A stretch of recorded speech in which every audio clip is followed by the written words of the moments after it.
No, I don't think most people is aware of that. Why?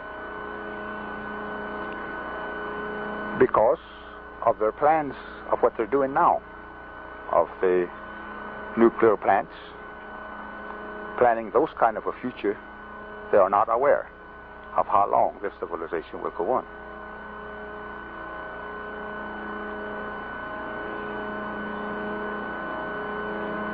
And what I have seen, their plans are for destructions instead of life. The air pollution, water pollution, no one is solving that. And only a very few people are waking up to understand how to survive.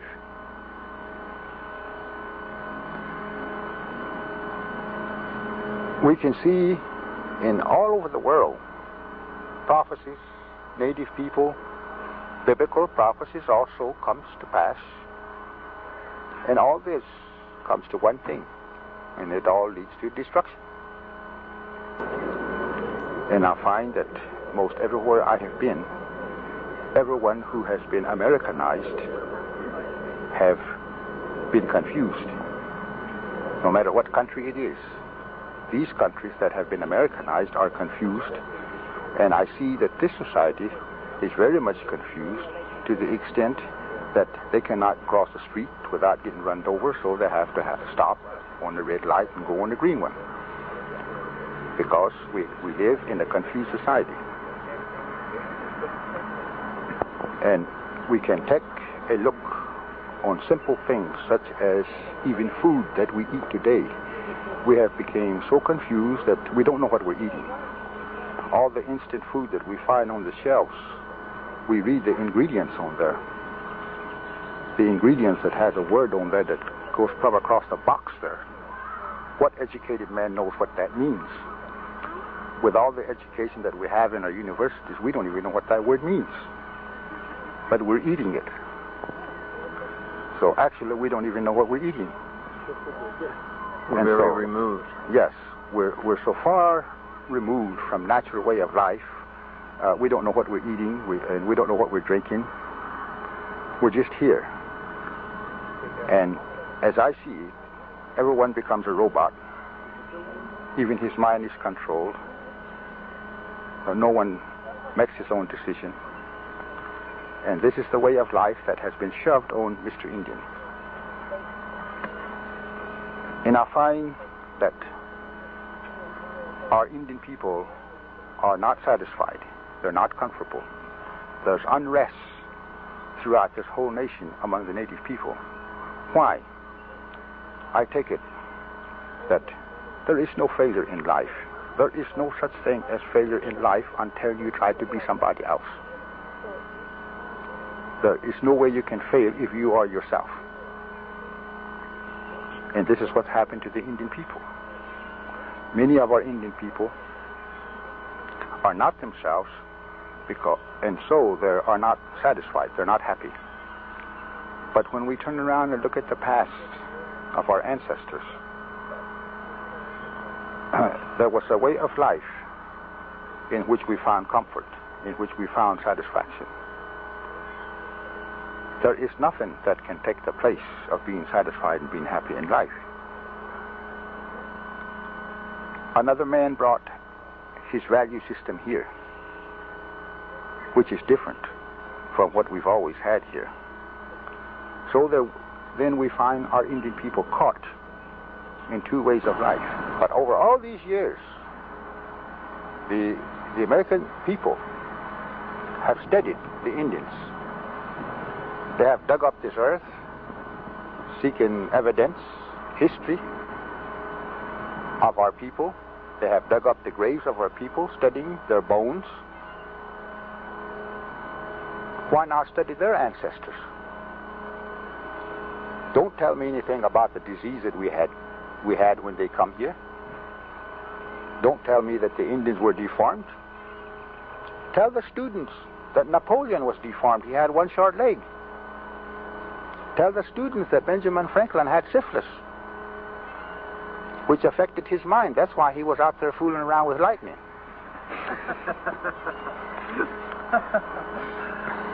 Tell the students that George Washington had black kids. Don't be searching my history. Search your own history. Then we will find out who we are. Then the judge don't have to tell us who we are. I've been to Switzerland, Germany, Belgium, all over. In Switzerland, they have preserved their castle. I visited their old churches there at the castle, which only seated about 24 people. I guess they had 24 Christians in Switzerland, or in that area. Right next door is the torture chambers, in which they tortured their people. Then tell me who the savage is. And this was happening long before Columbus came here. That in these old castles they have preserved their torture chambers there. I have seen it. And it made me wonder, you know. Now, who's the savage? Here in America, we don't have that kind of evidence. We have no evidence of prisons. We had no jailhouses.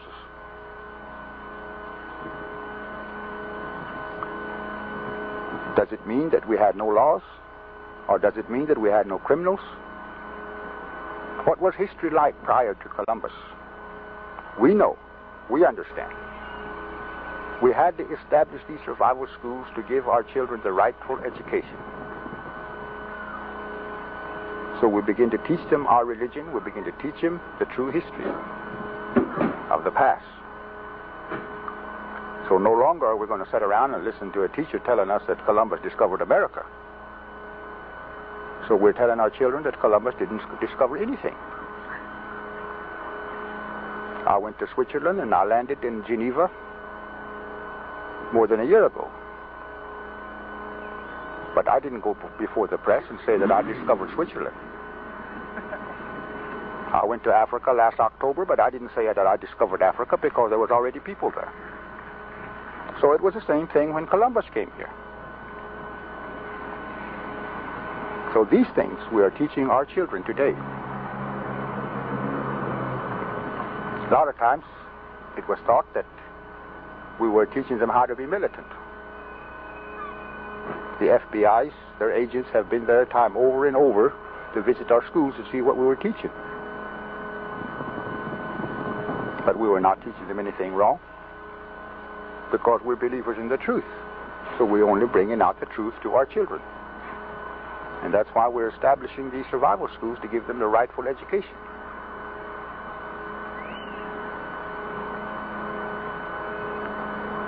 So the native people are believers in the truth and not in facts.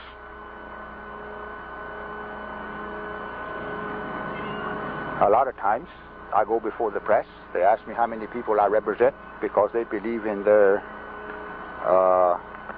democratic form of government. They want to know how many followers I have. But I let them know that I'm not representing 1,000 people, but I represent the truth. And it doesn't take 1,000 people behind me to prove the truth. If it's the truth, you have to admit that it is the truth. If we believe in majority to bring about the truth, where did President Nixon go? Majority elected him, but majority couldn't make him do the right thing. And if people in this country believes in majority so much,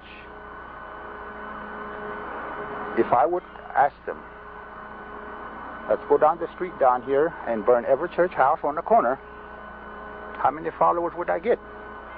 Nobody would follow me to burn down these church houses. But it is true that majority of people kill Jesus Christ.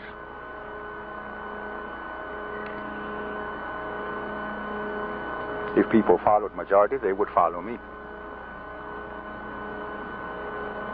But I don't believe in majority.